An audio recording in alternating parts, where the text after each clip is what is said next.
आज तक घर में किया ही क्या है तुमने? देखो इसे कहते हैं धर्म पत्नी, अपने पति को धर्म पे लगाए। और उस बेचारी ने भी कहा, बोले देखो तुम्हें धर्म करना चाहिए, पैसे कमाने के अलावा कुछ और किया तुमने? बोले देवी क्या करूं? बोले एक काम करते हैं, बड़ा सा अनुष्ठान घर में करते हैं और ब्राह्मणों को बुलाएंगे, दक्षिणा देंगे, भोजन कराएंगे और बड़ा आनंद। बोले तेरी बुद्धि खराब हो गई, बड़ी मुश्किल से मेरे पिताजी ने इतना धन कमाया था, है? मैंने भी कमाया, उसको तो सारा नाश कर देगी। तेरी बुद्धि खराब, बिल्कुल नहीं करूंगा मैं ये चीज। बोले तो और चीज बता कुछ जिसपे पैसा खर्च ना होता हो। कितने लोग ऐसे सोचते हैं धर्म पे भी कमाया जाए और पैसे भी खर्च ना हो। भैया आप यात्रा करने जाओगे तो पैसे तो खर्च होंगे, वहां ब्राह्मण होंगे तो कुछ दक्षिणा दान भी तो करोगे, हैं? अब वो देवी जी ने कहा भैया देखो ऐसे करो कि तुम कोई तीर्थ यात्रा पे चले जाओ। बोले तेरी बुद्धि खराब, अब तीर्थ पे जाएंगे तो आने जाने में खर्चा नहीं लगेगा, वहां फिर रहना भी पड़ता है और वहां कोई पंडित मिल गया, संकल्प करा दिया तो फिर। बोले एक काम करो, यहाँ से जो है कि थोड़ा सा ही गंगा जी है?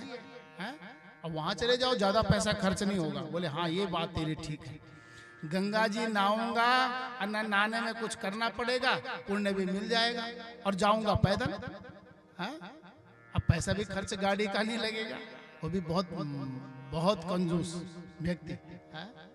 इतना बड़ा कंजूस व्यक्ति था कि उसका नाम ही लोगों ने दानचंद रख दिया था। सर वो दानचंद नाम रखा कि ये दान करता रहता है, लेकिन दान नहीं, वो बहुत बड़ा कंजूस था। कभी कभी उपनाम भी रखते हैं लोग ना, उपनाम ऐसे रख दिया दानचंद।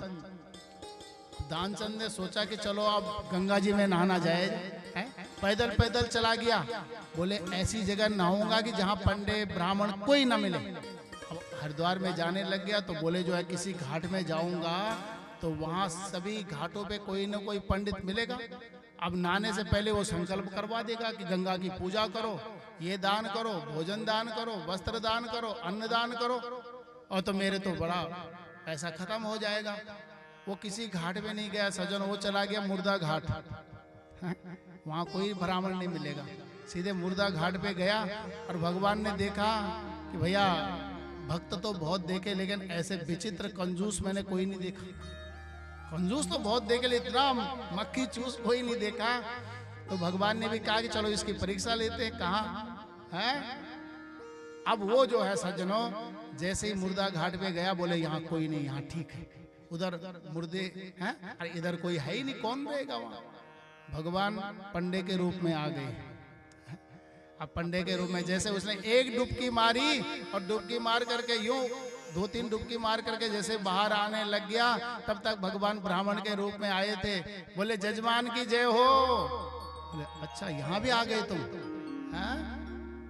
अरे ब्राह्मण आप यहाँ क्या कर रहे हो? बोले ऐसा है कि हम तो इसी घाट पे पड़े रहते हैं, संतोषी ब्राह्मण है। आप जैसे कोई ब्राह्मण आ जाता है 6 महीने का दे के चला जाता है, कोई साल भर का दे के चला जाता है, तो हमारा काम चल जाता है बस। उसके तो हालत ही खराब हो गई। बोले तो ऐसे करो, आप 1 साल का अन्न का दान करके चले जाओ, बस आप जैसे आ जाता है कोई भगत। बोले 1 साल का मैं बिल्कुल भी नहीं दूं। बोले चलो 6 महीने का दे दो। बोले 6 महीने का मैं बिल्कुल नहीं दे, 1 महीने का। उसने कहा एक, बोले 1 दिन का नहीं दूंगा मैं, मेरे पास कुछ नहीं है, हैं? अच्छा तो एक काम कर सकते हो। तो बोले क्या? बोले हमारे पास बही खाता होती है, और बही खाते में तुम्हारा पता लिख देंगे, जो तुम दान करने को संकल्प कर दो और दान बाद में घर में जाकर के कभी कर ले। उसने सोचा कि कहाँ आने वाला है मेरे घर इतनी दूर, है? संकल्प करवा दिया उसने। स्नान करने के बाद, स्नान करके बाद जो है दान का संकल्प कर दिया, एड्रेस पूरा लिख दिया और दानचंद अपने घर में पहुंच गया सजन, है नहान हो करके। और पीछे से ब्राह्मण देवता पंडित जी भी पहुंच गए। उसको जो है बड़ी थकावट थी, सो गया। तब तक पीछे से ब्राह्मण देवता ने जो है आवाज लगाई, अरे दानचंद जी कहाँ हो? बोले उसकी पत्नी बाहर आई। बोले कोई आ रखा शायद दरवाजे पे, है? दरवाजा खोला, हाँ जी क्या बात है? बोले वो यजमान जी हरिद्वार आए थे ना, बोले हाँ आ रखे थे गंगा स्नान करने। बोले हाँ वही, वो संकल्प करके चले गए थे, बोले घर में आकर के ले लेना, मैं दक्षिणा लेने आया हूँ। अच्छा जी ठीक है, मैं पूछती हूँ। और वो बेचारी जो है कि अंदर आई, अपने पति से कहा देखो जी तुम हरिद्वार में किसी ब्राह्मण को कुछ दान का संकल्प कर आए थे। बोले हाँ संकल्प तो किया था। बोले वो आ गया है। अच्छा यहाँ भी आ गया हो? बोले हाँ। बोले ऐसे बोल दो कि वो बीमार हो गए। ठीक है अच्छा अच्छा। अब वो बेचारी क्या करती, दरवाजे से बाहर आई, बोले देखो जी हमारे पति बीमार हो गए, जब से वो यात्रा करके आए ना तब से खाट में पड़े हुए।